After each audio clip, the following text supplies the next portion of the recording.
Already the third video in this series now, and I already got a lot of useful input. One of them, numbering the videos. So in this subject you will see that this is video number 3.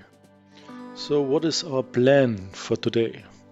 We start by removing the rear light, the rear bumper and the underride protection.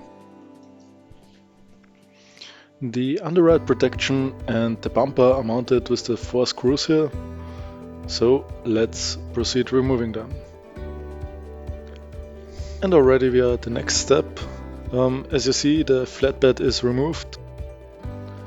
The thing is, the pre-owner of the truck did a good job for corrosion prevention, but what he didn't do, what he could not do, is to take care of the upper side of the frame. Fortunately, I was removing the original bed and now I have access to all the delicate parts. So, how to proceed? Step number 1, as you can see me doing right now, removing the cable tree. Everything is mounted every couple of centimeters, so I'm trying to remove as much as possible while damaging as little as possible at the same time.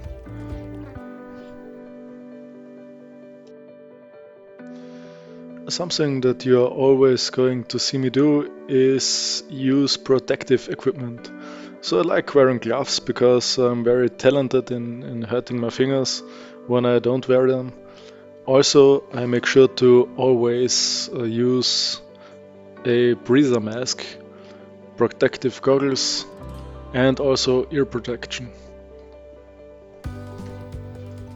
And once I'm fully equipped, I'm ready to take the angle grinder to the metal.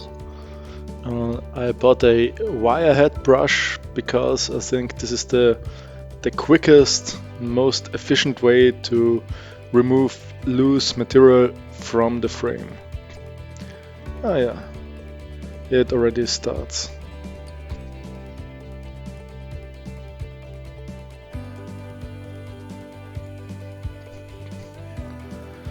So I think I could have made you happy with a couple of close-ups, but sometimes I just want to make some progress and filming is a little bit in the background of my head.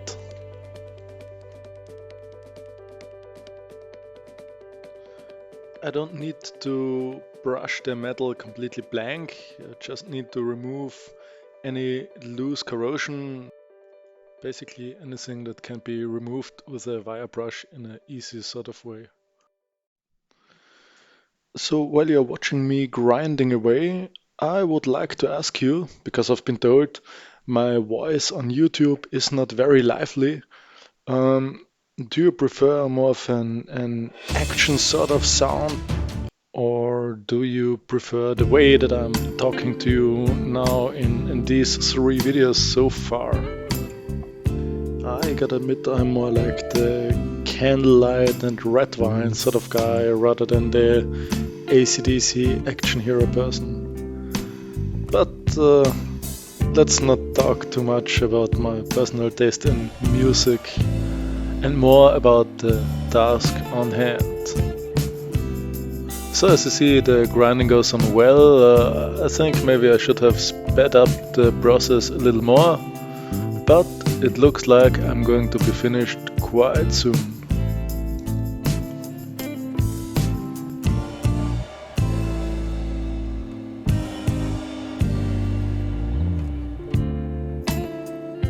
Watching this and doing the voiceover, I feel a little bit like a late night DJ.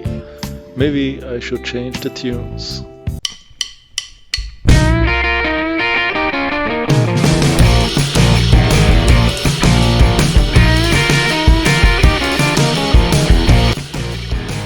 What you see me applying now is Pronox, which is a corrosion transformer from an Austrian manufacturer. But I mean, there are different brands in the market. The thing is, they transform the surface corrosion into something else which will not proceed corroding. And in addition, it's the base layer, the base coat of paint, on which to proceed painting later on. So this specific product has to cure for quite a long time. You have to add 2 layers of paint. You have to wait 6 hours after the first one and 24 hours more after the second one. Then you're ready to go. I mentioned earlier that I was going to remove the underride protection and put it further in. So Austrian law allows 45 centimeters inside from the most rear part of the vehicle. But sadly the place for the underride protection was already occupied by some, I don't know, unimportant component of the car. It's some sort of a hollow pipe. It smelled like exhaust inside. I think I will probably not need it, so just cut it off.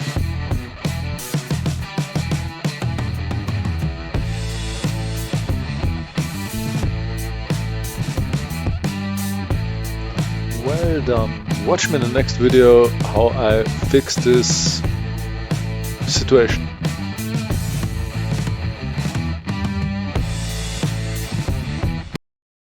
What you can see here behind me is the flatbed.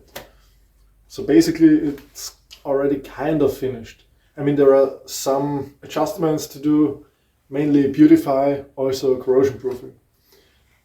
I already did the corrosion proofing once, and it must not get wet for 24 hours after applying.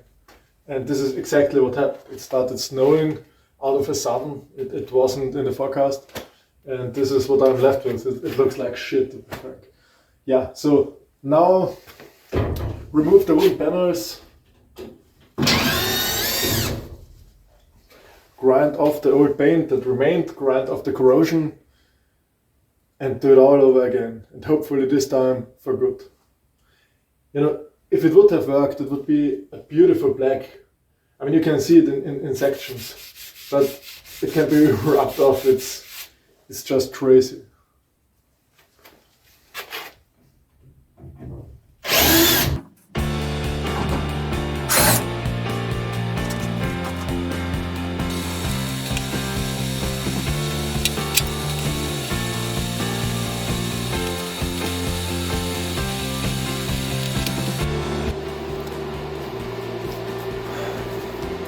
So what I'm going to show you right now is me fighting against the sins of past me.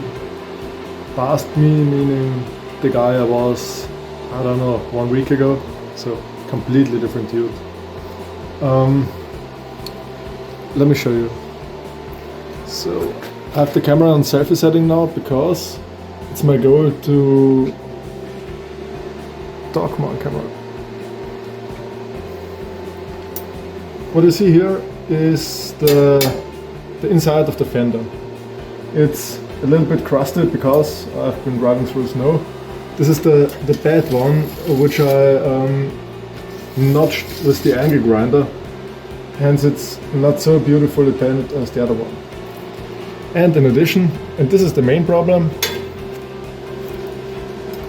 I had a little gap between the fender and the main frame.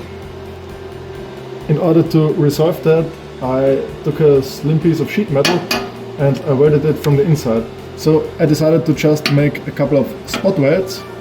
So I will show you how this is going to look from the outside. This is the outside of the fender, the newly inserted sheet metal and the main frame.